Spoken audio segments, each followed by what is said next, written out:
اسی طرح سے ایک اور سوال ہے، ایک بھائی نے لکھا ہے، کہتے ہیں کہ ہمارے پاس میں ایک میسج آیا جس کے اندر یہ واضح کیا گیا ہے کہ 10 جانور مومنوں کے ساتھ جنت میں جائیں گے۔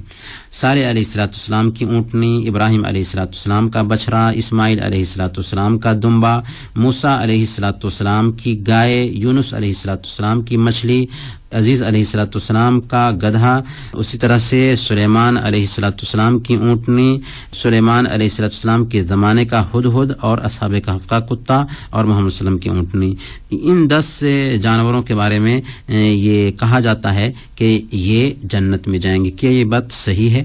اصولی اعتبار سے ہم انہی باتوں کو مانیں گے جن کے بارے میں اللہ کے نبی صلی اللہ علیہ وسلم سے کچھ روایت آئی ہے اور صحیح طریقے سے آئی ہے۔ جب ہم اس روایت پہ غور کرتے ہیں تو پتہ یہ چلتا ہے کہ یہ روایت مقاتل نے بیان کی ہے، اور مقاتل کے اوپر جھوٹ بولنے کا الزام پایا جاتا ہے۔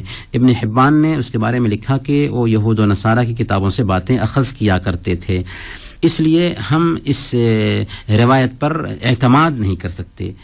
ہاں اتنا ضرور ہے کہ جنت میں ایسے جانور ہوں گے جن کا گوشت ان جنتیوں کو پیش کیا جائے گا۔ خود اللہ رب العالمین نے بیان فرمایا کہ وَلَحْمِ طَيْرٍ مِمَّا يَشْتَهُونَ، کہ جنتی جو گوشت چاہیں گے پرندے کا گوشت ان کو پیش کیا جائے گا۔ اسی طرح سے یہ بھی بعض روایتوں میں پتہ چلتا ہے کہ جنت میں بیل کا گوشت جنتیوں کے استقبال کے لیے پیش کیا جائے گا۔ اسی طرح سے اونٹ جنت میں پائے جانے کی روایت بھی پائی جاتی ہے۔